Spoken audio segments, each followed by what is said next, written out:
The Gospel of John, chapter 7.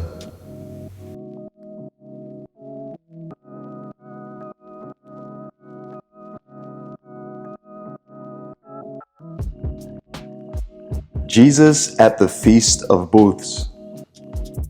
After this, Jesus went about in Galilee. He would not go about in Judea, because the Jews were seeking to kill him. Now the Jews' Feast of Booths was at hand.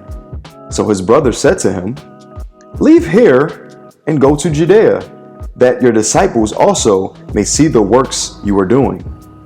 For no one works in secret if he seeks to be known openly.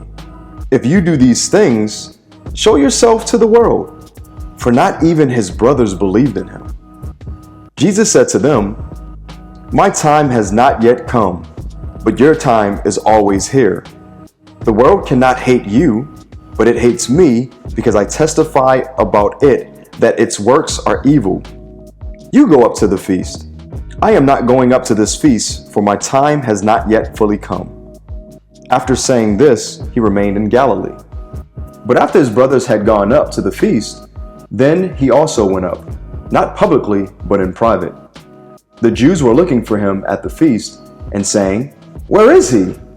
And there was much muttering about him among the people. While some said, "He's a good man." Others said, "No, he is leading people astray." Yet, for fear of the Jews, no one spoke openly of him. About the middle of the feast, Jesus went up into the temple and began teaching. The Jews therefore marveled, saying, "How is it that this man is learning when he has never studied?" So Jesus answered them, "My teaching is not mine, but his who sent me. If anyone's will is to do God's will, he will know whether the teaching is from God or whether I am speaking of my own authority.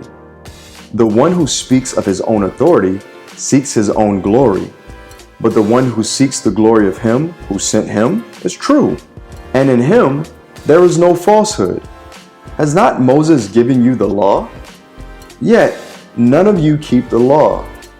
Why do you seek to kill me?" The crowd answered, "You have a demon. Who is seeking to kill you?" Jesus answered them, "I did one work, and you all marveled at it. Moses gave you circumcision, not that it was from Moses, but from the fathers. And you circumcise a man on the Sabbath. If on the Sabbath a man receives circumcision, so that the law of Moses may not be broken, are you angry with me because on the Sabbath I made a man's whole body well? Do not judge by appearances, but judge with right judgment.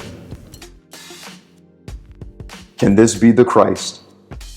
Some of the people of Jerusalem therefore said, "Is not this the man whom they seek to kill? And here he is speaking openly, and they say nothing to him. Can it be that the authorities really know that this is the Christ? But we know where this man comes from, and when the Christ appears, no one will know where he comes from." So Jesus proclaimed, as he taught in the temple, "You know me, and you know where I come from. But I have not come of my own accord. He who sent me is true, and him you do not know. I know him, for I come from him, and he sent me." So they were seeking to arrest him, but no one laid a hand on him, because his hour had not yet come. Yet many of the people believed in him. They said, "When the Christ appears, will he do more signs than this man has done?" Officers sent to arrest Jesus. The Pharisees heard the crowd muttering these things about him, and the chief priests and the Pharisees sent officers to arrest him. Jesus then said, "I will be with you a little longer, and then I am going to him who sent me. You will seek me, and you will not find me. Where I am, you cannot come." The Jews said to one another, "Where does this man intend to go that we will not find him? Does he intend to go to the dispersion among the Greeks and teach the Greeks? What does he mean by saying, 'You will seek me, and you will not find me, and where I am, you cannot come'?" Rivers of living water.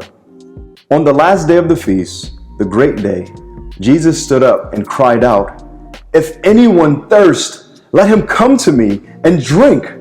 Whoever believes in me, as the scriptures have said, out of his heart will flow rivers of living water." Now this he said about the Spirit, whom those who believed in him were to receive. For as yet the Spirit had not been given, because Jesus was not yet glorified. Division among the people. When they heard these words, some of the people said, "This is really the prophet." Others said, "This is the Christ." But some said, "Is the Christ to come from Galilee? Has not the scriptures said that the Christ comes from the offspring of David and comes from Bethlehem, the village where David was?" So there was a division among the people over him. Some of them wanted to arrest him, but no one laid hands on him. The officers then came to the chief priests and Pharisees, who said to them, "Why did you not bring him?" The officers answered, "No one has ever spoke like this man." The Pharisees answered them, "Have you also been deceived? Have any of the authorities or the Pharisees believed in him? But this crowd that does not know the law is accursed." Nicodemus, who had gone to him before, and who was one of them, said to them, "Does our law judge a man without first giving him a hearing and learning what he does?" They replied, "Are you from Galilee too? Search and see that no prophet arises from Galilee.